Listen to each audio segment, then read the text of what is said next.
Anyway, we're going to react to war in UK in Sky News. Okay. Yeah. Let's see what's going on in the world. It's a UK.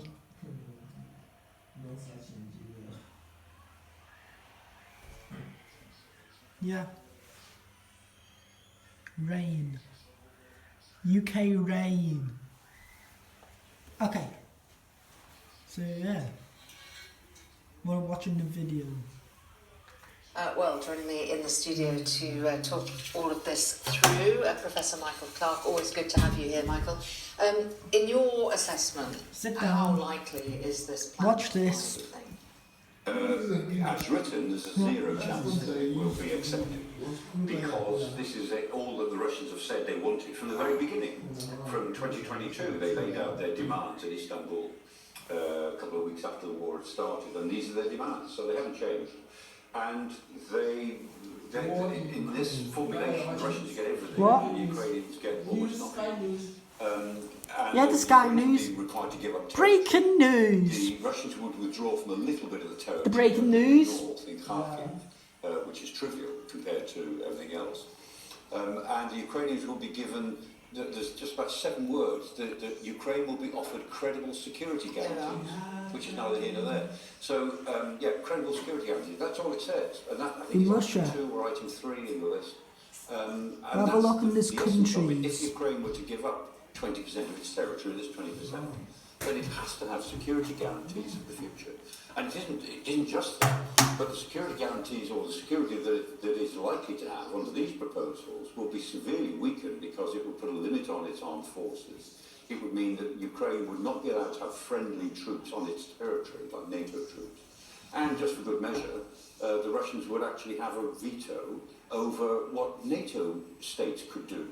So these proposals are completely unacceptable to Ukraine and to the Europeans, as they stand. Now, nobody in Kiev or European capitals is going to say that outright, because they don't want to look as if they're undermining this. And what they're saying is, if this is going to fly as a proposal, then we've got to discuss it, and they'll be trying to knock some of the edges off it. But I have to say, I mean, I was going through these things early on this morning, these 28 points, and there's about 40 of them, because some of them are subdivided into A, B, C, D. And I was laughing because I think this is so amateur. This is really amateur. You know, years ago, I used to run with my students simulations of crises and diplomatic issues. And for a day or 2 days, they'd play out the role of being the country. And honestly, my second-year students could have done better than this. It is such an amateur document in diplomatic terms. It is full of contradictions, of things that clearly are impossible to implement. And it speaks on behalf of the Europeans, but hasn't talked to them. Speaks on behalf of the World Bank, hasn't talked to the World Bank. Speaks on behalf of NATO, but hasn't discussed anything in NATO.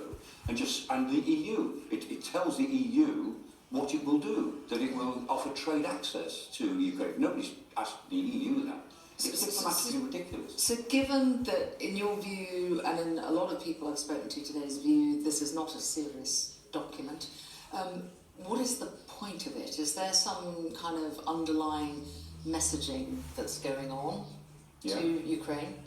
I think there is. I mean, Ukraine. a couple of things here. One is, remember that She said it. Donald Trump wants to get attention away from That's the it, really. It's and what's happening in Ukraine. Gaza, and this will certainly suck all of the air out of the room for the next week in Washington, which is probably what he wants, is one thing. Secondly, he obviously perceives, or the Americans in general perceive, that Ukraine is in a very difficult position at the moment. Zelensky, because of these corruption charges against some of the people close to him, is in politically a very difficult position, so they can lean on Zelensky a little bit more. And interestingly, the man who's in Kiev now is Dan Driscoll, who's the Secretary of the Army. He was employed as Secretary of the Army just to modernise the army. But suddenly he's now the envoy to Ukraine. And Keith Kellogg, who was the envoy to Ukraine, has resigned and is leaving in January. So who is Dan Driscoll? He's a great friend of J.D. Vance, an old college friend of J.D. Vance, the Vice President. And J.D. Vance is extremely anti-Ukraine, or uninterested in Ukraine, in terms of American policy. So I think there's a sense here in which Donald Trump wants to push the idea of a peace plan for all sorts of other reasons. But the plan is not a peace plan in any sensible regard, it's a surrender plan. And I think the calculation or the hope in Washington is that if they put this on the table, that Zelensky will feel somehow that he's got to sign it because he's too weak to resist it. Interestingly, there are reports, that's as much as we can say at the moment, that Zelensky is expected to speak with the US Vice President today about this proposal. It would be a good idea, yes. I mean, how do you think that conversation's going to go? I think it'd be a very difficult conversation because J.D. Vance is not sympathetic at all to Zelensky. Remember the dressing down February the 28th, that row in the White House? People can forget it. That was this trap that was laid for him, and J.D. Vance started it off. I mean, there's no love lost at all between them.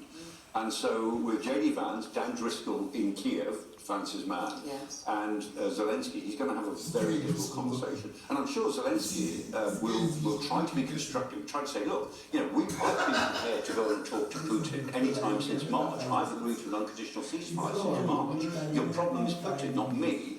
Now, what can we... Okay, the videos. How long is the video on for? Oh. The video is on for... Oh. Maybe not today. Not today. Why sheep will they chase you? Okay. So... Right. But sheep go to chase you before. We have to go now. You know, See you guys in the next one.